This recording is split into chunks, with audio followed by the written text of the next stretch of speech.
Hello everybody and welcome to yet another video on my YouTube. This is going to be a short form vlog and it is going to follow me on an overnight session up to the magnificent mallard on the Bluebell complex. Now, I've fished mallard a few times. There is a great head of carp in there. It is the 27th of December. Well, it isn't the 27th of December. That's a lie actually. It's the 26th of December. It's Boxing Day today. The lake is opening, or the complex is opening tomorrow. But me being as keen as what I am, I would like to swing this around and show you the time. It is 25 past 8 in the evening. I've got 12 hours until the gate opens. But what does 12 hours mean? It means I've got enough time to prep all of my gear so I'm ready to rock and roll.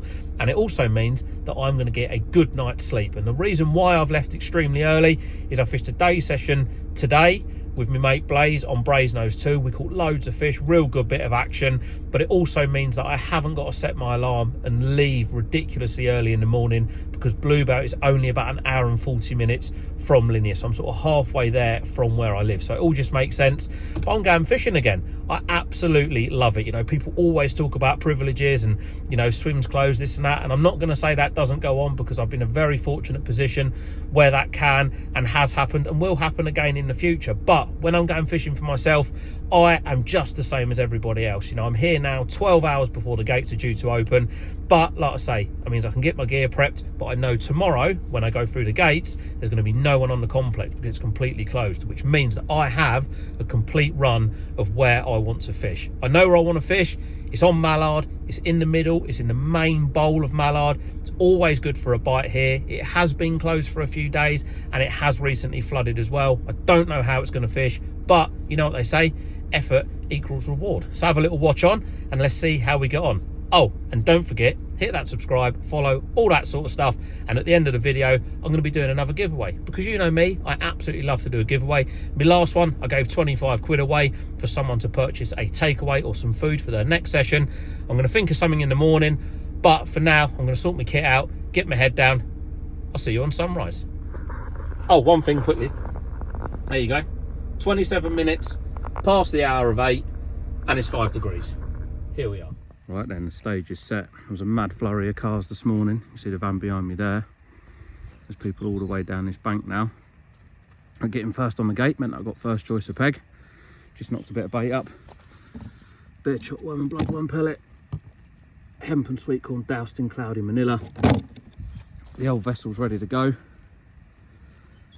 Here's the peg. Quick brief tour of the peg. And there's a nice area out there at 29 wraps. And it's a real sort of shallow hump in around 18 feet of water. And then onto the rigs, the business end, gone for my bog standard leg clips. These are the hybrid leg clips. They've got the swivel at the top, which means the leg clip's fixed in place. 4-ounce flat pair lead, nice long IQ2 boom. And I know what you're all thinking, another spinner rig, and it is, but as you can see there, that has got a wide gape on because I've run out of barbless cranks and it's barbless only here at Bluebell. But barbless wide gapes in my opinion are just as good.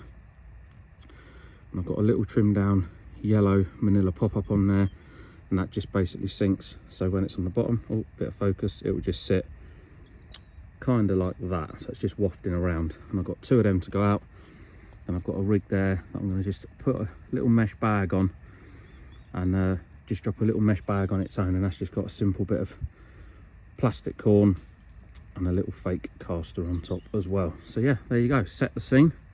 The bivvy's up, the van's right behind, my mate Mike's next door, social on. Well, here we go then, the rods are out. I would say a lot of effort went into putting them out, but when you can use a bait boat, it's so much easier. And I know people say, oh, bait boats are cheating, bait boats are this. I could cast and spawn to where I am out there, but everybody on this lake is using a boat, so I want to make as least disturbance as possible. Seen fish on the Echo as well, and I can sit behind them rods now. You know, it's the period between Christmas and New Year. I don't want a lot of stress. You know, yesterday was nice up on B2, chucking zigs out, nice easy bit of fishing. I want a nice easy bit of fishing here. End the year with a nice easy bit of fishing, and hopefully a couple of carp. Not that I say not that I'm feeling confident, I am, because I've seen fish out there, but the air pressure's high, it's quite cold, it's pretty stagnant, it's quite misty. It doesn't really show it on there, but it's quite misty. Yeah, I'm going to address all of you lovely people, because a lot of people, like when it gets to this sort of time when you put your rods out, a lot of questions that I get is, how do you know when to rebait? Would you put more bait out over the top? A trip like this, when I think it's going to be tricky, you can just tell looking at the weather. You've got high air pressure, it's cold, the feels like temperature's even colder. There's no need to keep putting loads of bait in, you know. With that bait boat, I know I'm 100% accurate, so I've dropped them out there now. Like I say, I've got the hemp, the corn, that's all been soaked in manila liquid, get my words out properly, and I've got a bit of chopped worm and bloodworm pellets. I've got loads of stuff out there that will constantly leak off attractions and hopefully draw the fish down. Now, where I'm fishing is up on a bar, so could I place a rig anywhere better than where I'm fishing? Absolutely not. I've found what I think is the best area in the peg. As far as I'm concerned, them rods can stay out there now until this evening. Probably bring them in about 3:30, redo them, drop them down there for the night then, and we'll see what happens. But I do know that bite time on here in the past when I fished here has been around 10, 11 o'clock. So we're coming up to 9 o'clock now, got the rods out nice and quick, nice and efficiently, and I'm just going to leave them. You know, I'm not going to spot any more over the top of them, not going to take the boat out on the GPS and drop a little bit more bait over them. If it was sort of, say, March, April time and I was a bit more active, I might be inclined to do that. But once them rods are out as best as they possibly can be, which is what they are now, I'm happy to just sit there and leave them. Obviously, if I get a bite and it wipes my other rod out, I might I'll have to redo them. But I might drop a little bit more or a bigger load of bait, say on the one that I've just had a bite from, and hopefully it sort of disperses over the other two rods because they're all in a line out on that bar. So yeah, confidence is high, but on the plus side, I've got a bottle of Baileys for a few coffees. Only gonna have a couple. I don't know what the crack is with Baileys and drink driving in a coffee. I don't want to be sitting there having loads and then driving home possibly tomorrow or the following day and being over the limit, because that is not very professional, is it? So yeah, I don't often drink. In fact, I never drink, but it is Christmas after all, and a little drop of Baileys in a coffee is rather nice. So yeah, the stage is set. I've set the scene for all of you lovely people, and hopefully the next time I come on here is with a carp. If not, it'll be an update, and it'll be wondering why I haven't caught a carp. Well, I said I'd be reporting back if anything happened, and it has. Out of nowhere, the right under's dropped back. We've got ourselves a nice mallard mirror, and it's freezing cold now. The rod's back out there where the seagulls are sitting, and it's looking promising for another one. So have a little look at him. There we go. A mallard carp. See the effort of getting on the gate 12 hours before paid off. I said it would. Well, slightly bigger than what I anticipated it. Just over £32. Not bad for the first one. Been fishing about 2 hours. That's not actually a duck, that's Mike's pathetic ringtone. But it's YouTube, so we can let it play, you don't have to edit that out. There you go. Even the duck's having a go. Lovely. Well, Mike's just had one, although he did wipe out all three of my rods. He deserved it. Did I? Trying to put me down. £23. Trying to get in my head. So I got the wrong colour poppets on. Bit of a famous guy here. The old big dog. With a blue hand from holding the camera. Not used to being out the office in this weather, is he? Well, as we go into the evening, as you can tell, I've gone down to 2 rods. The pegs here are quite close, which I know what people are thinking, oh, day ticket fishing, but that's just the nature of it. It's all part of it, but the margins are shallow. But Mike actually wiped he wiped all 3 of the rods out, but I needed to redo them anyway.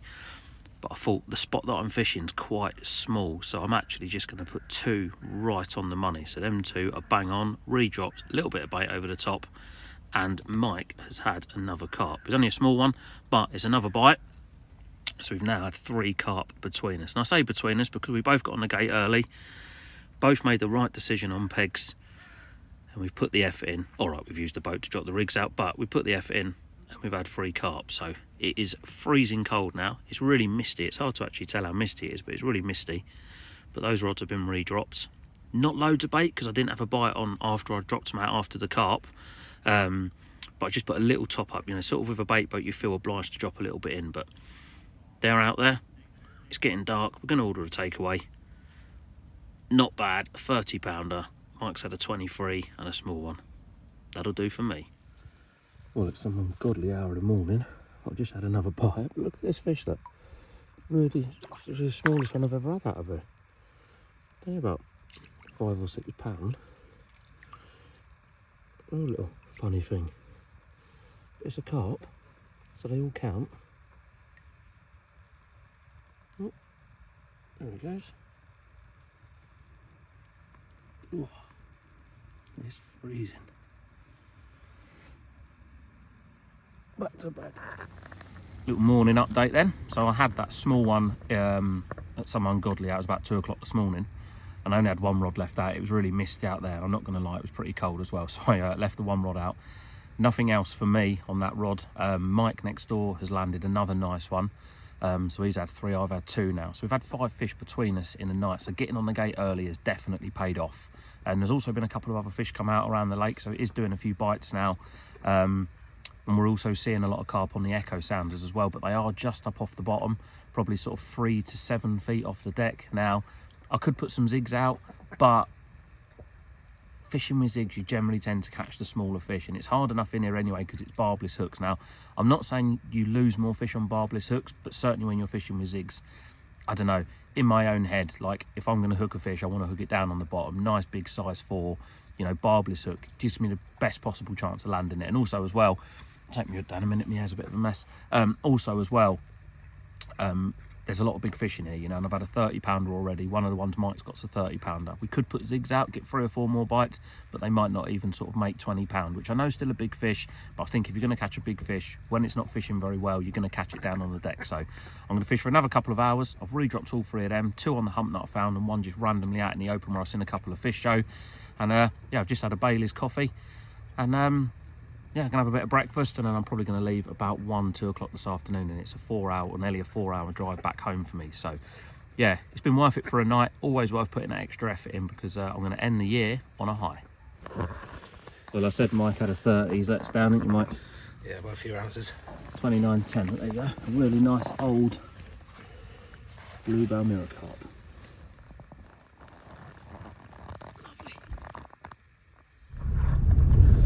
Well, that is the end of that. Oh, just going down the track, or out of the track now, off home.